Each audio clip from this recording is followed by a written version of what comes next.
Hello वंश lover, कैसे हैं आप सब लोग। आई होप आप सब लोग अच्छे होंगे।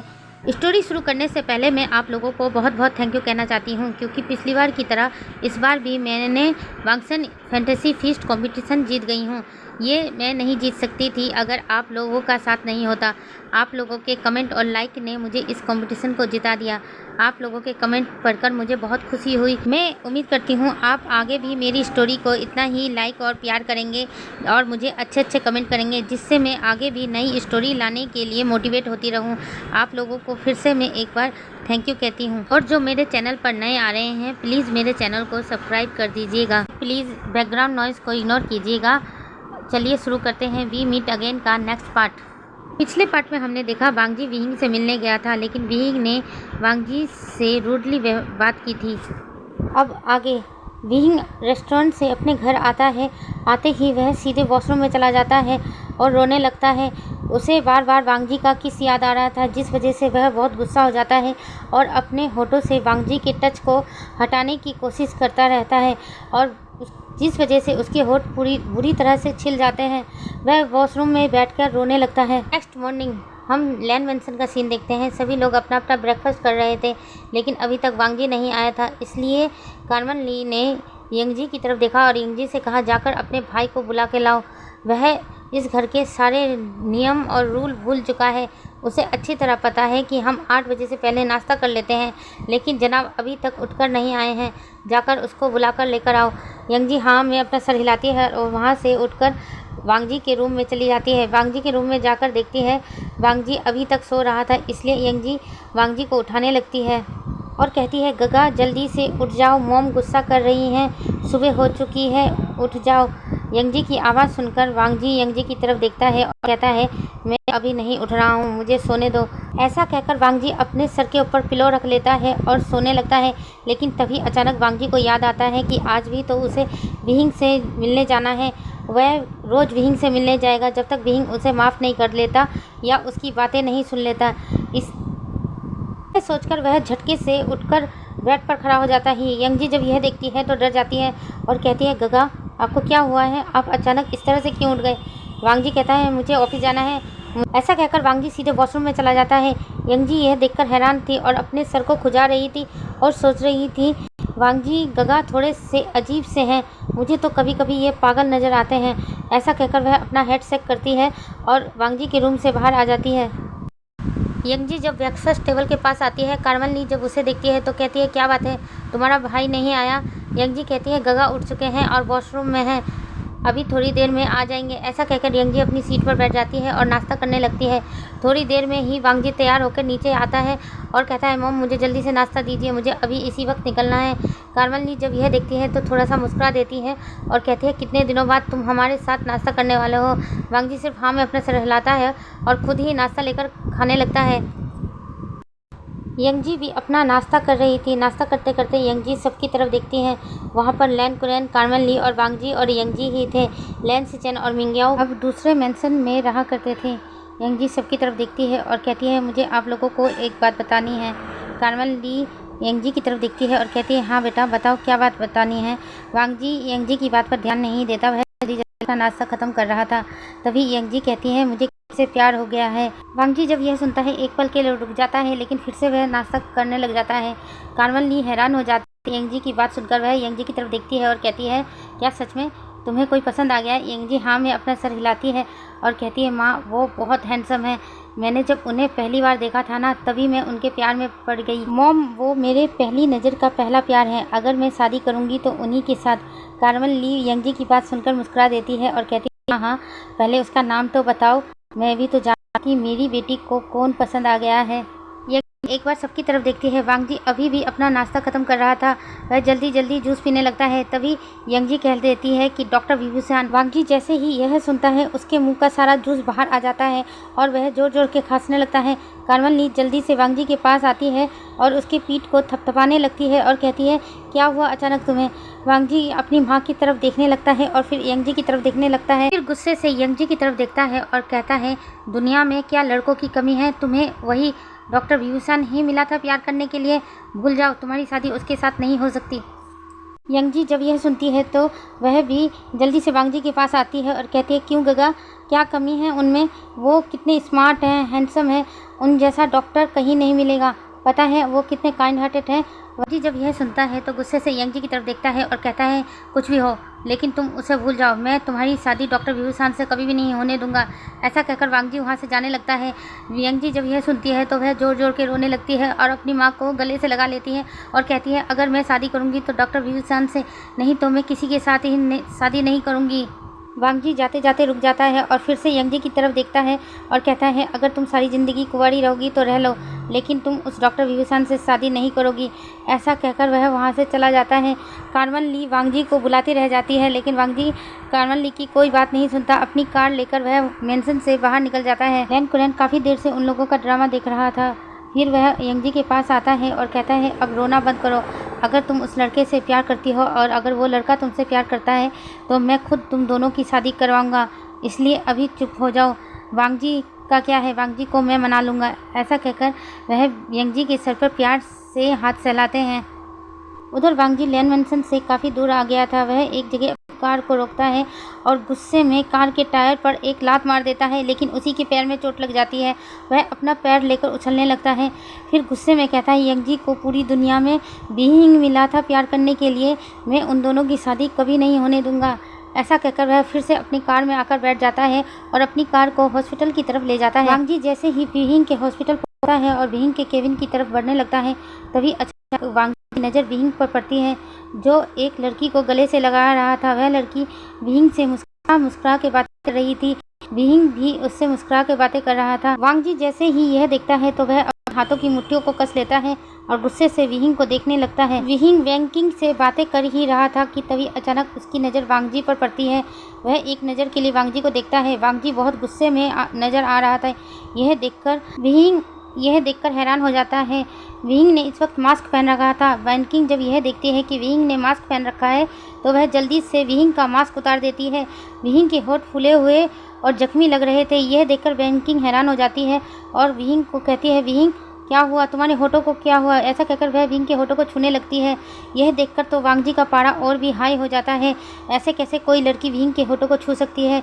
बीइंग अपनी नज़रें वांगजी से दूर करता है और वैंकिंग की तरफ देखता है और कहता है, कुछ नहीं हुआ है। ऐसा कहकर वह वैंकिंग का हाथ पकड़कर अपने केबिन के अंदर ले जाता है। वांगजी थोड़ी देर तो वहीं पर गुस्से में खड़ा रहता है। फिर बीइंग के केबिन की तरफ बढ़ता है और बीइंग के केबिन का दरवाज़ा हल्के से खोलता है और अंदर देखने लगता है तो वह देखता है कि वैंकिंग और बीइंग एक दूसरे को किस कर रहे हैं। यह देखकर तो वांगजी गुस्से में और भी आग बबूला हो जाता है। वह जल्दी से बीइंग के केबिन का दरवाज़ा बंद कर देता है और वहाँ से दूर हट जाता है। वांगजी को कुछ समझ में नहीं आ रहा था कि वह क्या करे। एक तो उसकी बहन ने सुबह उसका दिमाग ख़राब कर दिया था और यहाँ बीइंग और उस लड़की को किस करते हुए देखकर तो वांगजी का और भी दिमाग ख़राब हो जाता है, तो वह वहाँ से गुस्से में निकल जाता है। वांगजी गुस्से में सीधे अपने पुलिस हेडक्वार्टर पहुँचता है। जब वांगजी के सीनियर वांगजी को देखते हैं तो खुश हो जाते हैं और कहते हैं, वांगजी अच्छा हुआ तुम आ गए। मुझे पता है तुमने छुट्टी ली थी, लेकिन एक ज़रूरी काम आ गया है, तुम्हें एक क्रिमिनल को पकड़ने जाना है। वांगजी अपने सीनियर ऑफिसर की तरफ देखता है और बस कहकर अपनी केबिन की तरफ चला जाता है। उसके सीनियर ऑफिसर को समझ में नहीं आ रहा वांगजी ऐसा रिएक्ट क्यों किया।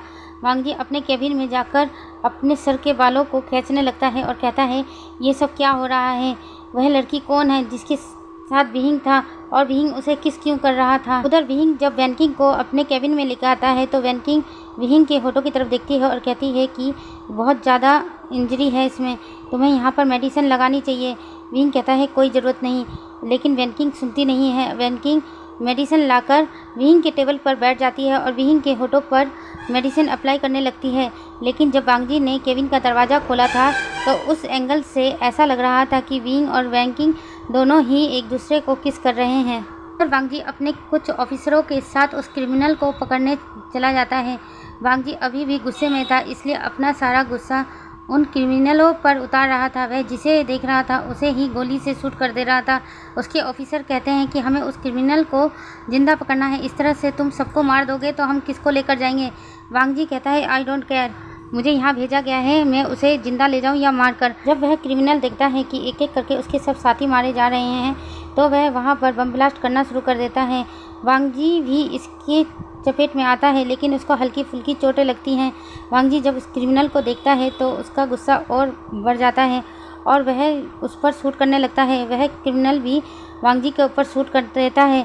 वांग जी को 2 गोली लग जाती है, लेकिन वांग जी इस बात की परवाह नहीं करता है और सीधे उस क्रिमिनल के सर पर ही गोली मार देता है।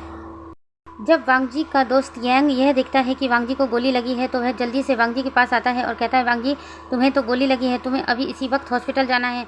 वांग जी जैसे ही हॉस्पिटल का नाम सुनता है तो कहता है, ठीक है, मैं हॉस्पिटल जाने को तैयार हूँ, लेकिन मुझे कौन से हॉस्पिटल ले जाना है ये मैं बताऊँगा। ऐसा कहकर वह यांग से कहता है, मुझे उठा कर ले चलो। यांग देखता है और कहता है, सीरियसली वांग जी, इससे पहले भी तुम्हें कई बार गोली लगी है, लेकिन तुमने इस तरह से रिएक्ट तो नहीं किया।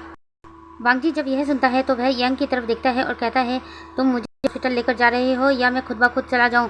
यांग जब यह सुनता है तो जल्दी से वांग जी के पास आता है और कहता है, ठीक है। ऐसा कहकर वह वांग जी को अपने का सहारा देता है। वांग जी जब कार में बैठता है तो नॉर्मल होता है, लेकिन जैसे ही वह हॉस्पिटल के सामने उतरता है तो ऐसे रिएक्ट करता है कि उसे कितना ज़्यादा चोट लगी है, उसे कितना दर्द हो रहा है। यांग यह देखकर हैरान हो जाता है और अपने मन में सोचता है, ये वांग जी पागल तो नहीं हो गया है ना। यांग जल्दी से वांग जी को लेकर हॉस्पिटल में एडमिट करा देता है। वांग जी को ऑपरेशन थिएटर की तरफ ले जाया जा रहा था। जब वांग जी ऑपरेशन थिएटर के अंदर जाता है तो देखता है उसका ऑपरेशन कोई और डॉक्टर कर रहा है। तो वांग जी कहता है कि मुझे डॉक्टर विभूषण के अलावा कोई नहीं छुएगा। जब वह डॉक्टर यह सुनता है तो कहता है, डॉक्टर विभूषण इस वक्त यहाँ नहीं है, वह हाफ डे लेकर अपने घर जा चुके हैं। वांग जी यह सुनता है तो कहता है कि उनको अभी इसी वक्त यहाँ बुलाओ, मुझे उन्हीं से अपना ऑपरेशन करवाना है, मैं उन्हीं से अपना ऑपरेशन करवाना चाहता हूँ, उसके अलावा किसी से नहीं।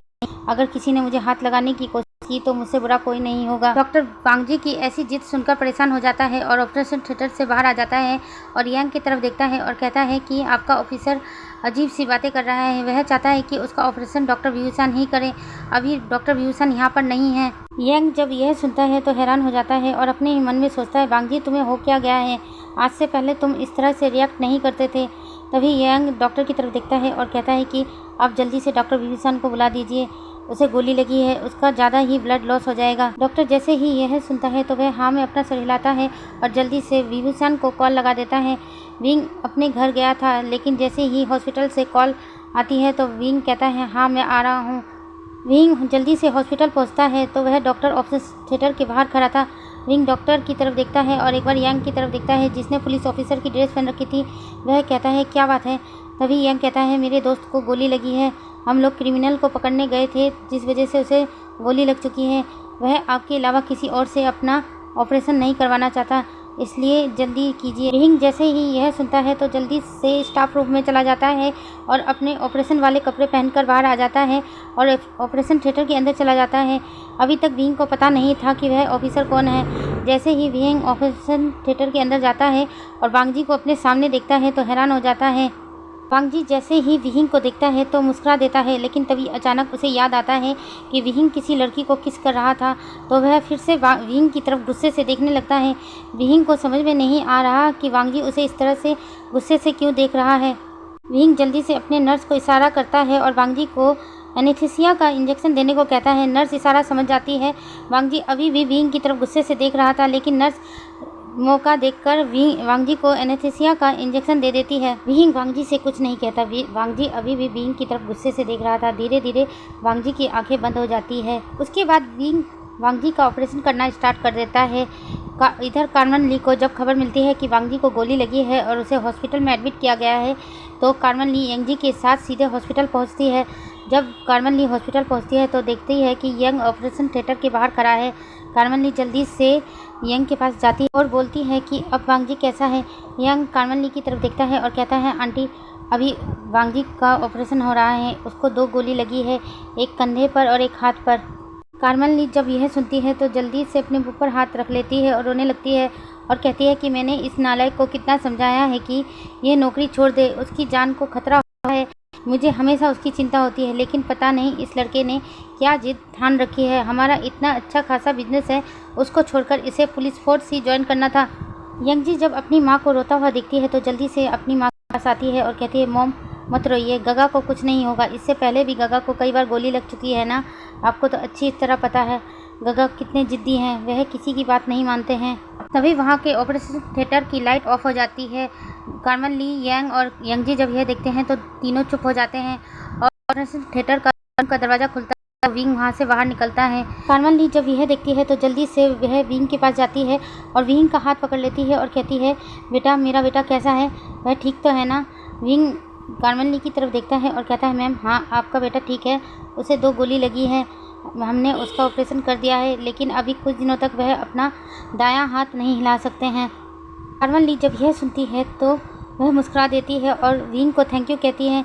विंग वहाँ से जाने लगता है, तभी यंगजी कार्मेल ली के पास आती है और कहती है, मॉम कैसा लगा।